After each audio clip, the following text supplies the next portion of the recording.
हम सब ने बिग बॉस 13 देखा, लेकिन हमने सिर्फ एक रियलिटी शो नहीं देखा। हमने दो इंसानी दिमागों को, दो नर्वस सिस्टम्स को एक दूसरे के साथ शांत होते हुए देखा। लेकिन क्यों हम सब सिद्धार्थ और शहनाज के इस बॉन्ड के पीछे इतने पागल क्यों थे? इसका जवाब सिर्फ उनके रोमांस में नहीं, बल्कि हमारे दिमाग की साइंस और साइकोलॉजी के गहरे राजों में छुपा है। पहले बिग बॉस के घर एनवायरनमेंट को समझते हैं। साइकोलॉजी में इसे एक हाई स्ट्रेस कंटेनमेंट चैम्बर कहते हैं, यानी एक ऐसा बंद कमरा जहां स्ट्रेस बहुत ज्यादा होता है। जब आपको बाहर की दुनिया से बिल्कुल काटकर 100 कैमरास के सामने और अनजान लोगों के बीच बंद कर दिया जाता है, तो आपके दिमाग का एक हिस्सा, जिसे एमिगडाला कहते हैं, बहुत ज्यादा एक्टिव हो जाता है। एमिगडाला हमारे दिमाग का इंटरनल फायर अलार्म है। इसका काम है हर वक्त खतरा ढूंढना। इसकी वजह से बॉडी में कॉर्टिसोल और एड्रेनालिन नाम के स्ट्रेस हार्मोन्स बहने लगते हैं। जब कॉर्टिसोल दिमाग में ज्यादा हो जाता है, तो आपका प्रीफ्रंटल कॉर्टेक्स, यानी दिमाग का वो हिस्सा जो ठंडे दिमाग से सोचना, बातों को फिल्टर करना और प्लानिंग करना संभालता है, वो कमजोर होने लगता है। इसी स्ट्रेस के माहौल में सिद्धार्थ और शहनाज के दिमाग ने दो बिल्कुल अलग तरीके से डर का सामना किया।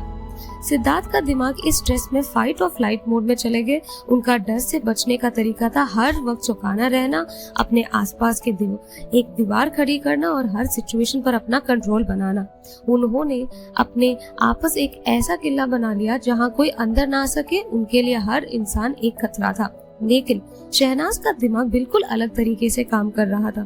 साइकोलॉजी में इसे कहते हैं tend and be friend response. Extreme pressure में लड़ने के बजाय शहनाज का दिमाग ऐसी सेफ जगह ढूंढ रहा था जहां वो खुद को सरेंडर कर सके, जहां उनका नर्वस सिस्टम रिलैक्स कर सके। और यहीं पर क्रिएट हुआ उनका म्यूचुअल ऑक्सीटोसिन बफर। जब दो लोग इतने स्ट्रेस भरे माहौल में एक दूसरे को टच करते हैं, होल्ड करते हैं या साथ बैठते हैं, तो दिमाग ऑक्सीटोसिन रिलीज करता है, जिसे हम बॉन्डिंग या लव हार्मोन कहते हैं। ऑक्सीटोसिन डायरेक्टली अमिगडाला के उस फायर अलार्म को शांत कर देता है, कॉर्टिसोल का लेवल गिरता है और दिमाग को सिग्नल मिलता है आप सेफ हो। सिद्धार्थ के लिए शहनाज कोई गेम की प्लानिंग नहीं थी। She was a literal neurochemical refuge, यानी उनकी दिमागी थकान को मिटाने वाली एक जगह। उनकी हाजिरी सिद्धार्थ के स्ट्रेस को कम करती थी और शहनाज के लिए सिद्धार्थ उन्हें संभालने वाला सबसे बड़ा सहारा थे। अगर हम उनके रिश्ते को देखें तो साइकोलॉजी की फेमस बुक अटैच्ड के हिसाब से ये एक क्लासिक एंग्शियस अवॉइडेंट ट्रैप था।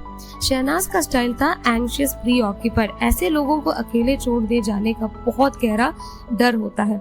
उनका दिमाग पार्टनर की थोड़ी सी भी दूरी को एक बड़ा खतरा मानता है, इसलिए वो प्रोटेस्ट बिहेवियर्स दिखाते हैं, जैसे गुस्सा होना, पोसेसिव होना या अटेंशन के लिए जिद करना। दूसरी तरफ सिद्धार्थ द डिसमिसिव अवॉइडेंट।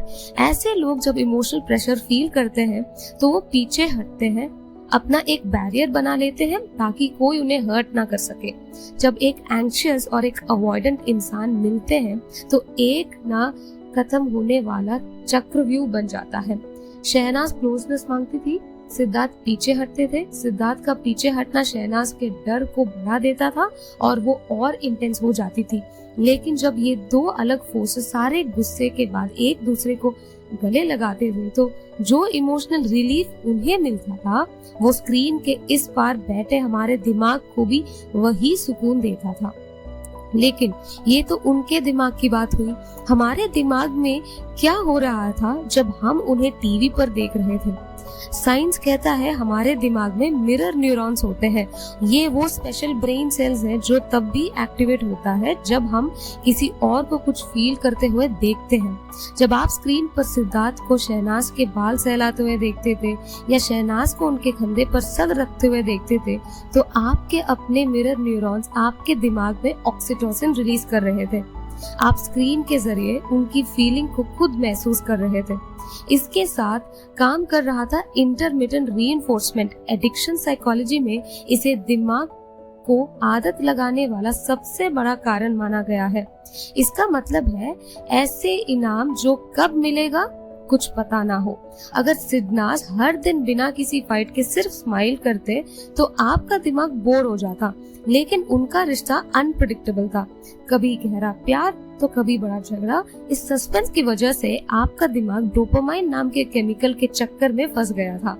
हर रात 10 बजे आपका ब्रेन सिर्फ एक बात ढूंढता था, क्या आज वो दोनों ठीक है? और जेंडर के हिसाब से ये क्रेविंग और भी गहरी थी। लड़कियों को ये बॉन्ड इसलिए पसंद आया क्योंकि ये टेमिंग ऑफ द अल्फा का एक रूप था, एक ऐसा मर्द जो बाकी दुनिया के लिए पत्थर है, जो किसी के सामने नहीं झुकता, वो सिर्फ एक लड़की के सामने सॉफ्ट होता है, उसके नखरे उठाता है, उसके लिए पेशेंट हो जाता है।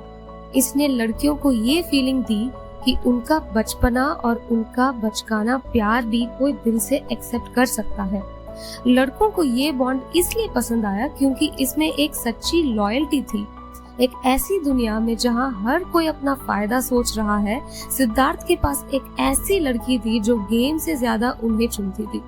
इसने लड़कों को ये भरोसा दिया कि एक स्ट्रॉन्ग मर्द भी बिना अपनी ताकत खोए अपना सॉफ्ट साइड दिखा सकता है।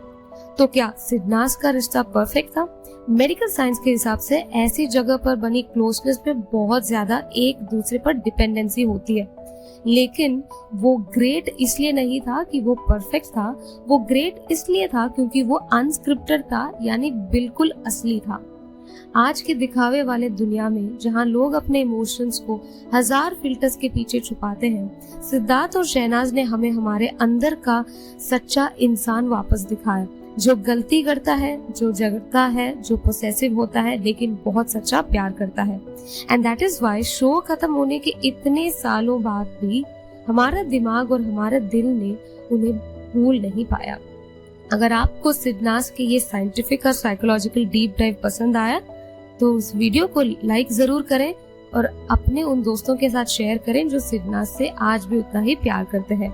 ऐसे ही और डीप साइकोलॉजिकल वीडियोस के लिए चैनल को सब्सक्राइब कर ले, बेल आइकन को दबाना मत भूलना।